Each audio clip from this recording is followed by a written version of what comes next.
USSR, union of Soviet socialist Republic, इसमें 15 देश होते थे, या 15 देश 1991 यानी 1991 में बिखर गए। इसमें से कौन कौन से देश बिखर? Estonia, Latvia, Lithuania, Ukraine, Moldova, Belarus, Georgia, Armenia, Azerbaijan, Kazakhstan, Kyrgyzstan, Tajikistan, Turkmenistan, Uzbekistan. नक्शा की क्लास में आप सब लोग को याद करा दिए थे। तो बच्चों का चीज है ये सब, दुनिया के केंद्र देश कहाँ पे, तो ये तो आप सब लोग को पता ही है। तो टोटल यूएसएसआर 15 भागों में टूट गया, जिसमें सबसे बड़ा भाग जो निकला था वो था रूस, जबकि इसके जितने जो छोटे छोटे देश थे ऐसे 15 देश टूट गए, जिसमें यूक्रेन भी रूस से ही टूटा था 1991 के दशक के समय। उस समय जो रूस के राष्ट्रपति थे मिखाइल गोर्बाचोव, मिखाइल गोर्बाचोव सबसे लोल राष्ट्रपति रहा था पूरे रूस का। इसने 1989 में अफगानिस्तान में सेना भेजा तालिबान को कंट्रोल करने के लिए, वहीं तालिबान उदय हुआ और फिर वहां से भागना पड़ा, ये उसको भी नहीं कंट्रोल कर पाए। बर्लिन की दीवार तोड़ दी गई, ये उनको भी नहीं कंट्रोल कर पाए। और फाइनली 1991 का यूएसएसआर का बिखरा हो गया। ये सब भी मिखाइल गोर्बाचोव के समय हुआ। इन्हें अपने पद से त्याग देना पड़ा और उसके जगह पे आए थे बोरिस येल्सन।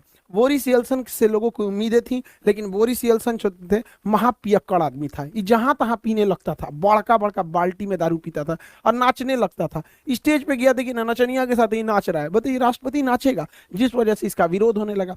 बोरिस येल्सन जो थे ये सोचे थे कि रूस जो एकदम सरकारी तंत्र में फंस चुका था, क्योंकि वहां उस समय ये परंपरा थी जो कुछ होगा सरकारी होगा। और आप भारत में देखिए सरकारी चीज में जहां गए, जैसे सरकारी हॉस्पिटल में गए तो आपको फील हो जाएगा कि ये सरकारी हॉस्पिटल, फैक्ट्री में जाएंगे सरकारी फैक्ट्री तो आपको फील हो जाएगा। तो इनको लगा कि अमेरिका की तरह आगे बढ़ना है तो प्राइवेट को आगे बढ़ना पड़ेगा, तो धीरे धीरे न करना चाहिए। इन्होंने क्या किया, सरकारी मशीनरी को धीरे धीरे बंद करना चालू किया, प्राइवेट को आगे बढ़ना चालू किया। इस वजह से जो पहले से अर्थव्यवस्था थी जो चल रही थी वो भी नहीं चल पाई, और दूसरा क्या हो गया कि लोगों के अंदर रोजगार जाने लगा, जिस वजह से इनका भी विरोध होने लगा बोरिस येल्सन का। हालांकि बोरिस येल्सन जो उम्मीद लाए थे वो 20 साल आगे उसका असर दिखता, लेकिन इनको उतना आइडिया नहीं था। पियक्कड़ आदमी था, जहां तहां नाचने लगता था यहाँ पर, जिस वजह से लोग इन्हें पसंद नहीं करते थे। और यही एंट्री होती है व्लादिमीर पुतिन की। ये साल हो जाता है 1991 जब यूएसएसआर टूटा, और इस समय तक व्लादिमीर पुतिन लेफ्टिनेंट कर्नल बन चुके थे।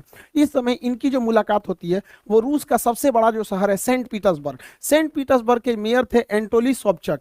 एंटोली सोबचक से मुलाकात होती है व्लादिमीर पुतिन की, और ये क्या करते हैं, सोबचक व्लादिमीर पुतिन को सेंट पीटर्सबर्ग का डिप्टी मेयर बना देते हैं। और यहीं से कहानी शुरू होती है व्लादिमीर पुतिन की। जैसे ये डिप्टी मेयर बनता है, इसने वहां के जितने करप्शन थे उस सबको खत्म करने लगता है, व्यवस्थाओं में सुधार लाने लगता है। यह परिवर्तन सड़कों पर दिखने लगती है, और सेंट पीटर्सबर्ग जो कि पूरी तरह से रूस का सबसे बड़ा शहर था, वहां से एक नाम उभर के आता है कि एक नाम व्लादिमीर पुतिन, जिसने सबको सुधार दिया, जिससे कि लोग वहां के प्रभावित होते हैं। लेकिन एक शहर पे कितना काम कर दीजिएगा, नेशनल लेवल तक उतना नहीं पहुंच पाता, उन भी 1991 के समय जब मीडिया उतना ज्यादा नहीं था। लेकिन इसकी नजर जब व्लादिमीर पुतिन की इन कामों की देखते हुए, एक बहुत ही उस समय के पावरफुल एडवाइजर हुआ करते थे, राष्ट्रपति के सलाहकार होते थे उस समय, उनका नाम था वेलेंटीना यामासोव।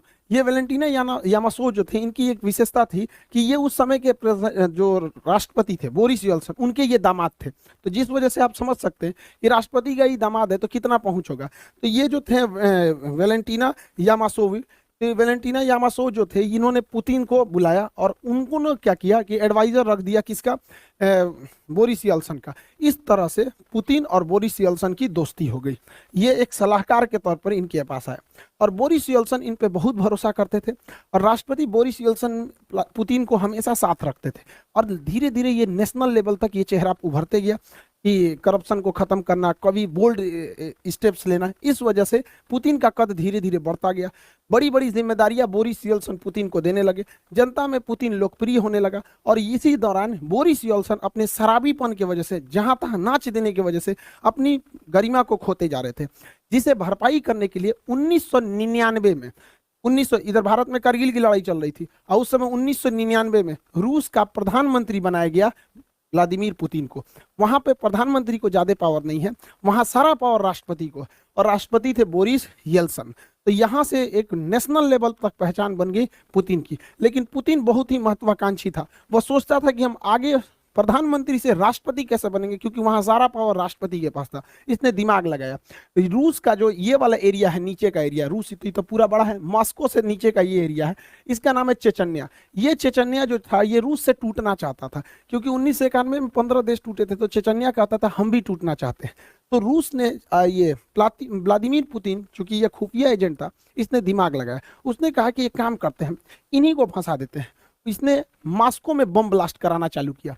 ध्यान से समझिएगा, यह बम ब्लास्ट खुद पुतिन करा रहा था, जो खुद उस देश का प्रधानमंत्री है, और इल्जाम लगा दिया किस पर, चेचन्या पे, कि चेचन्या के लोगों ने ब्लास्ट कराया है। और ये अगस्त से सितंबर 1999 तक धड़ाधड़ रूस में जहां तहां बम फूट रहे थे।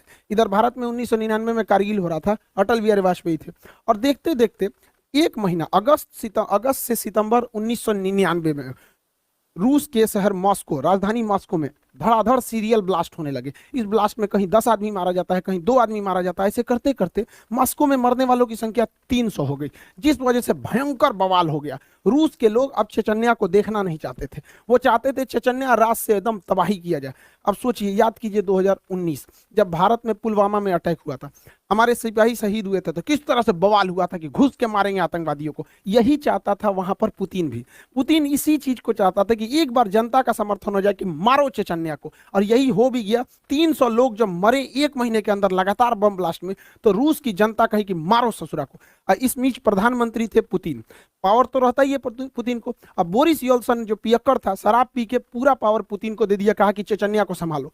इसने क्या किया, पुतिन ने हर सिपाही के चेहरे पर या हेलमेट पर कैमरा लगा दिया और लाइव टेलीकास्ट दिखा दिया कि कैसे मारा जाता है। अब मारा जानबूझ के चेचन्या में। देखिए, जो भी मॉस्को में बम फोड़ा गया था, पुतिन फोड़ा था, ये बात एकदम क्लियर है कि पुतिन फोड़ा था, और उसी ने घुस घुस के मारा चेचन्या में। वहां के लोगों को तो रियलिटी पता नहीं थी, और पूरा लाइव दिखाया जा रहा था।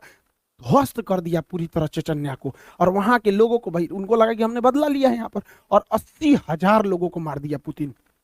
सोचिए कितना खतरनाक है ये पुतिन। 80,000 चेचन्या के लोगों को मार दिया, खुद ब्लास्ट कराया मॉस्को में, इल्जाम लगाया चेचन्या पे, और घुस के मारा 80,000 लोगों का, पूरा टीवी पे लाइव टेलीकास्ट दिखाया। इससे क्या हुआ कि पूरी दुनिया, पूरे रूस के लोगों ने देखा कि जो उनके घर में 300 को मारा है, पुतिन ने घुस के 80,000 को मारा है। ऐसा नेता होना चाहिए यहाँ पर। पुतिन की रेटिंग एकदम हीरो की हो गई। तो 1999 में जो पुतिन प्रधानमंत्री था, वो राष्ट्रपति से भी ज्यादा फेमस होने लगा, और बोरिस यल्सन पे भ्रष्टाचार के आरोप लगने लगे। और इसी बीच सन 2000 में पहली बार राष्ट्रपति चुनाव जीत गया पुतिन। पुतिन का सपना पूरा हो गया। रूस जैसे बड़े देश की पूरी सत्ता अब पुतिन के हाथ में थी। पुतिन सन 2000 में चुनाव जीते, और 2000 में जब चुनाव जीते तो रूस के संविधान के हिसाब से कोई भी व्यक्ति लगातार 2 बार तक प्रधान राष्ट्रपति ही बन सकता है, 2 बार से ज्यादा लगातार नहीं बन सकता है। तो पहला